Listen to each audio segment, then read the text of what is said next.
Welcome back to the English class. So far we have learnt about pronouns and in our previous session we have learnt about personal pronouns and today we are going to continue the remaining things in personal pronouns. Okay. Before we get into that, let us recall what are the things we have learnt about personal pronouns. Okay, what is the personal pronouns? Personal pronouns are used in place of the nouns that stands for people or things. Okay, ஒரு people refer பண்ணக்கூடிய இல்லனா ஒரு things refer பண்ணக்கூடிய அந்த நவுனுக்கு பதிலா use பண்ணக்கூடிய அந்த word தான் என்னன்னு சொல்லுவோம்? personal pronouns அப்படினு சொல்லுவோம். This personal pronouns can be in two ways. That is, one is the subjective form and the other one is the adjective pronoun. Okay, this personal pronouns can be used in two places. That is, one is subjective pronouns and another one is the objective pronoun. இப்போ இது என்ன பண்றோம்? first person, second person and third person அப்படினு three things ஆ classify பண்ணிருக்கோம்.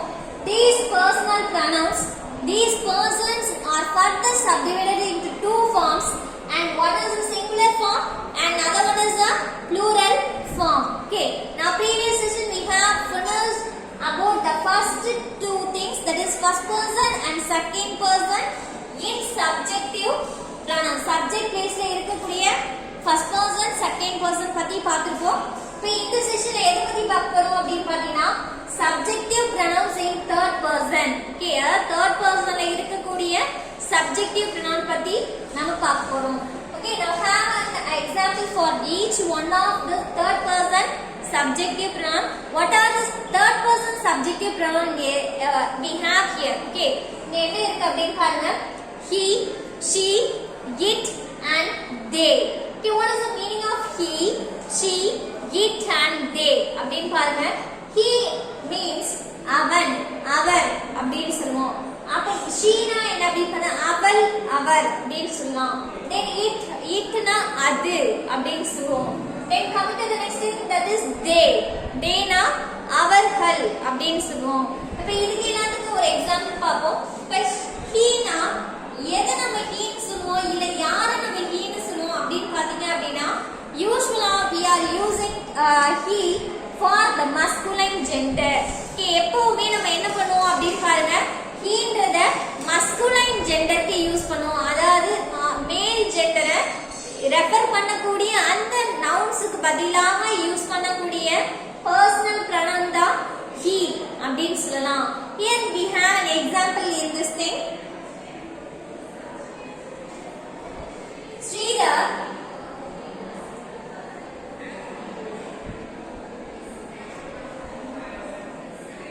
look at here. Yes, Sridhar is the name of a boy. Okay, நெட்ல Sridhar அப்படிங்கிறது என்ன அப்படி பாருங்க. Sridhar அப்படிங்கிறது ஒரு பாயோட நேம் இல்லையா? இப்போ Sridhar finished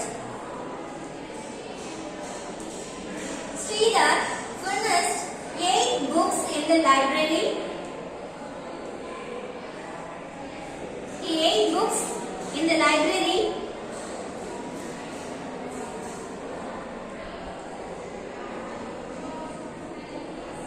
Yes, Sridhar finished 8 books in the library.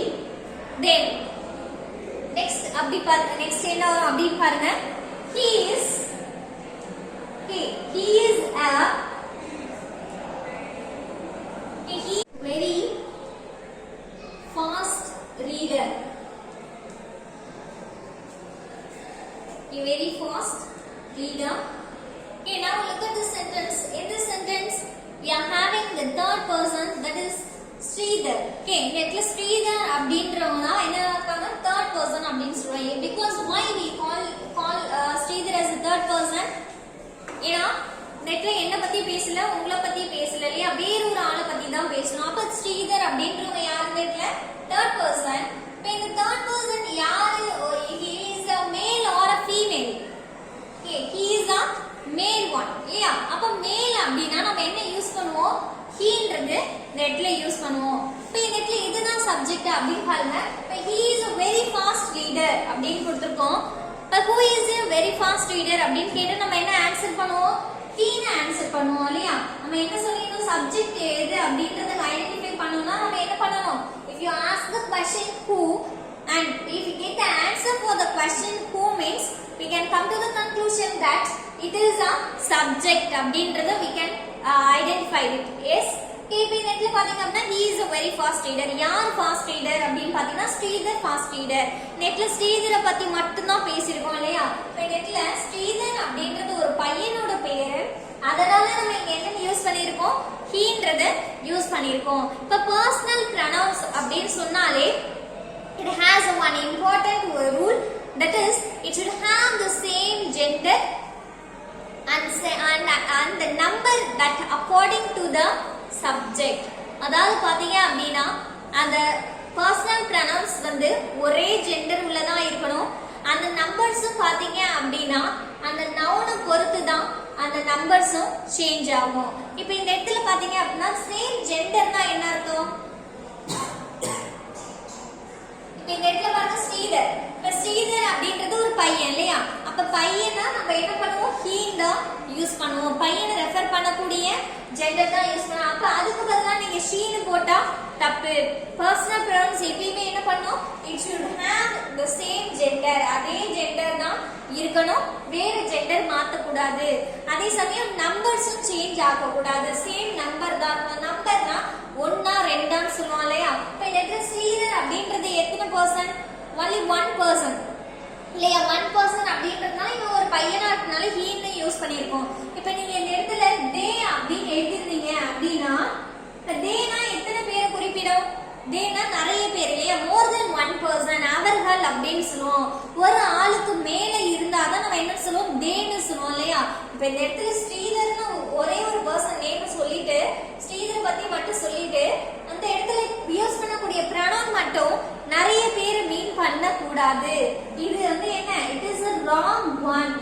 அப்போ என்ன பண்ணனும்? the personal pronouns should have the same gender and the number that refers to the noun. Okay, இந்த noun பொறுத்து தான் இந்த numbers change ஆகும், genderம் change ஆகும். Okay, if it is a male means male, female means female or animal அப்படினா animal. Okay, அது பொறுத்து தான் அதோட genders வந்து change ஆகும். அதே மாதிரி நம்பர்ஸ் எத்தனை?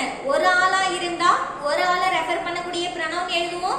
இப்ப ரெண்டு பேர் இருக்காங்க, more than one persons இருக்காங்கன்னா அதுக்கு ஏத்த மாதிரி என்ன பண்ணுவோம்?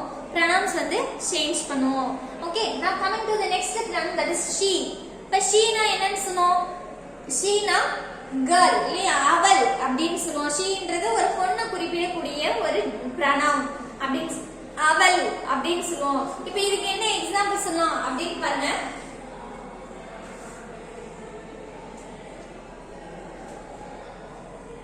Ranjana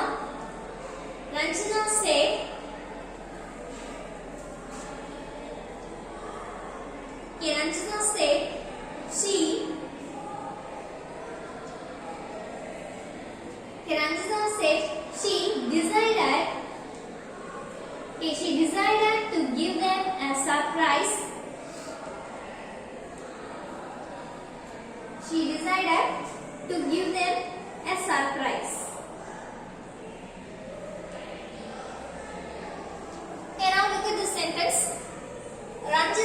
ரஞ்சிதா வந்து சொன்னா என்ன சொன்னா? she decided to give them a surprise. அவங்களுக்கு வந்து சர்ப்ரைஸ் கொடுக்கணும் அப்படின்னு டிசைட் பண்ணா, முடிவு எடுத்தா அப்படின்னு சொல்றோம் இல்லையா? இப்போ இந்த இடத்துல பாத்தீங்க அப்படின்னா sheன்றது யாரை ரெஃபர் பண்ணுது?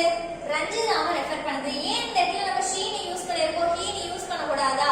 no, you won't use the gender he. okay, இந்த இடத்துல he னு கூடிய pronoun யூஸ் பண்ண கூடாது. because Ranjana is a name of a girl இல்லையா? ஒரு girl அப்படினா அதுக்கான ஜெண்டர் தான் நம்ம என்ன பண்ணனும்? யூஸ் பண்ணனும். she னு யூஸ் பண்ணுவோம். அப்ப இதுவே வந்து அவர புக்கா இருந்துச்சுனா it னு நம்ம யூஸ் பண்ணலாம். இப்போ இந்த இடத்துல பாத்தீங்க அப்படினா இது சப்ஜெக்ட் பிளேஸ்ல தான் இருக்கா அப்படினு பார்க்கணும். okay, how can we identify it is a subject or not அப்படினு பாத்தீங்கன்னா you have to ask the question who. okay, இந்த இடத்துல என்ன பண்ணனும்? whoன்ற question என்ன பண்ணனும்? அரைஸ் பண்ணனும். இந்த இடத்துல whoன்ற question கேட்டு பாத்தீங்க அப்படினா you will come to the conclusion. இந்த பாருங்க, who decided to give them a surprise? யார் வந்து அவங்களுக்கு சர்ப்ரைஸ் கொடுக்கணும்னு டிசைட் பண்ணது? she, அவள் அப்படின்னு சொல்லுவோம். அப்ப இந்த இடத்துல இது என்ன? sheன்றது என்னவா இருக்கு? சப்ஜெக்ட்டா இருக்கு. sheன்றது என்னவா இருக்கு? சப்ஜெக்ட்டா இருக்கு. அதே சமயம் இது ஜெண்டர், சேம் ஜெண்டர். ஓகே, ஒரு ஆள் இருந்தனால ஒரு ஆளை ரெஃபர் பண்ண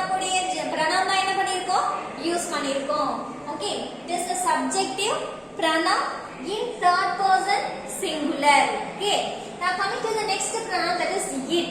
இப்ப இட்ன்றது எதெல்லாம் நம்ம இட்னு சொல்லலாம்? ஒரு அனிமல் சொல்லுவோம், பேர்ட் சொல்லுவோம், ஒரு ஐடியா இல்லனா ஒரு எல்லா பிளான்ட், ட்ரீஸ், புக்ஸ், ஆப்ஜெக்ட்ஸ் எல்லாத்தையுமே except the human beings remaining இருக்கக்கூடிய எல்லாத்தையுமே நம்ம என்ன சொல்லலாம்?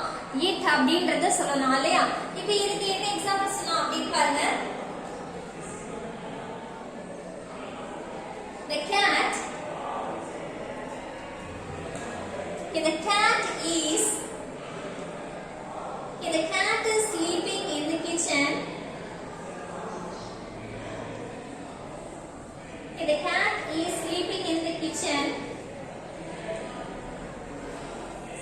It is black in color. Okay, it is black in color. Okay, now look at this sentence. Here we have the thing, that is, here we have the pronoun in this noun in this sentence, that is the cat. Okay, the cat is sleeping in the kitchen. Cat வந்து என்ன பண்ணுது? கிச்சன்ல sleep பண்ணிட்டு இருக்கு, தூங்கிட்டு இருக்கு அப்படினு சொல்றோம். It is black in color. அது என்ன கலர்ல இருக்கு அப்படினு பாருங்க, black கலர்ல இருக்கு அப்படினு சொல்றோம் இல்லையா? இப்போ இந்த இடத்துல it அப்படிங்கிறது என்ன இடத்துல? pronoun. இந்த இடத்துல நம்மள பத்தியும் உன்ன பத்தியும் பேசல இல்லையா? இன்னொரு அனிமலை பத்தி பேசுறோம். அப்ப catன்றது என்ன? third person. ஓகே, இது ஒரு அனிமலா இருக்கிறதுனால நம்ம இது என்னன்னு சொல்லலாம்? இட்ன்றது சொல்லலாம். இப்போ இது சப்ஜெக்ட் இடத்துல தான் இருக்கா? ஓகே, இந்த இது சப்ஜெக்ட் பிளேஸ்ல தான் இருக்கு. ஓகே, நம்ம இந்த இடத்துல எதை பத்தி பேசுறோம்? கேட், அதாவது இட் அப்படின்றது இத பத்தி தான் பேசுறோம். அப்ப என்ன பண்ணலாம்? இதுதான் நம்ம என்ன சொல்லுவோம்? சப்ஜெக்ட் அப்படின்னு சொல்லுவோம். ஓகே, இது சப்ஜெக்ட் பிளேஸ்ல இருக்கக்கூடிய ஒரு pronoun and it is also a third person singular pronoun. Okay, now coming to our last example, that is they. Okay, they na என்ன? அவர்கள் அப்படின்னு சொல்லுவோம். இப்போ இந்த இடத்துல நம்ம சொன்னோம், லாஸ்டா வந்து நம்ம பார்த்தோம் இல்லையா, we னு சொன்னோம். we நாலும் நாங்கள், அதுவும் ப்ளூரல் தான். they நாலும் ப்ளூரல் தான் இல்லையா? இப்போ இது ரெண்டுத்துக்கும் என்ன டிஃபரன்ஸ் அப்படின்னு பாத்தீங்கன்னா, we னு சொல்றச்ச அதுல நம்ம ஒரு பர்சனா இருப்போம். they னு சொல்றப்போ நம்ம இருக்க மாட்டோம், மத்தவங்க தான் இருப்பாங்க. ஓகே, நானும் ஒரு ஆளா இருந்தா நாங்கள் அப்படின்னு சொல்லலாம். ஏன்னா அது ஃபர்ஸ்ட் பர்சன், என்ன பத்தி, எங்களை பத்தி பேசுறோம். இப்ப இந்த தேன்றது என்ன? யாரோ தெரியாத ஒருத்தவங்களை பத்தி பேசுறோம். நிறைய பேர் இருக்காங்க, மோர் தென் 1% இருக்காங்கன்னா என்னன்னு சொல்லலாம்? தே அப்படின்னு சொல்லலாம். இப்ப இதுக்கு என்ன எக்ஸாம்பிள் சொல்லலாம் அப்படின்னு பாருங்க.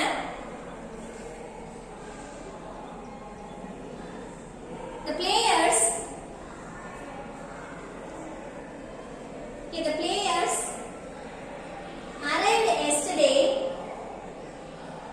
The players arrived yesterday.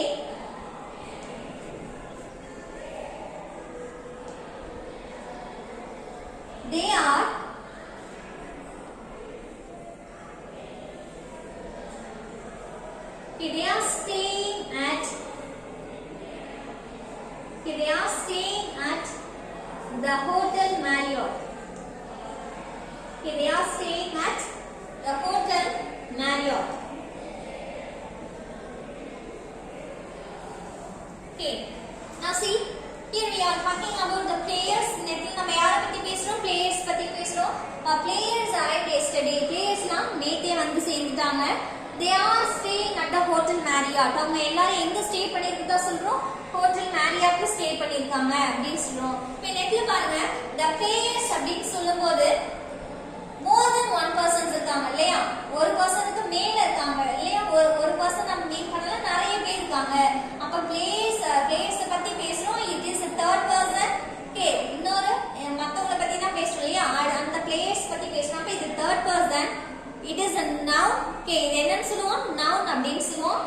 இது பாருங்க, இதுல தேன்றது யூஸ் பண்ணிருக்கோம். எதனால நம்ம தேன்ற pronoun இடத்துல யூஸ் பண்ணிருக்கோம்? who are staying at the Hotel Marriott னு கேட்டு நம்ம என்ன ஆன்சர் பண்ணுவோம்? we are saying that they அப்படின்னு சொல்லுவோம். okay, but we ask the question for who, we can get the answer they. தேன்ற ஆன்சர் நமக்கு கிடைக்கும். அப்ப தேன்றது தான் என்ன? subject. okay, who are staying at the hotel னு கேட்டா என்ன சொல்லுவோம்? they are staying at the hotel அப்படின்னு சொல்லுவோம். அப்ப இதுதான் என்னவா இருக்கு அப்படின்னு பாத்தீங்கன்னா சப்ஜெக்ட்டா இருக்கு. okay, அது பாத்தீங்கன்னா இது third person. okay, it is a third person. ஒரு மூணாவது ஒரு மனிதரை பத்தி பேசுறோம். பேசுறோம். அப்ப இது third personல இருக்கக்கூடிய plural form of pronoun and it is a subjective pronoun. Okay, இந்த இடத்துல என்ன pronoun இருக்கு? Subjective pronoun இருக்கு. Okay, that's it. Okay, these are the things we have learned in this session. That is, we have learned about the third person subjective pronoun in personal pronouns. Okay, I hope you all understand this thing. Thank you for watching.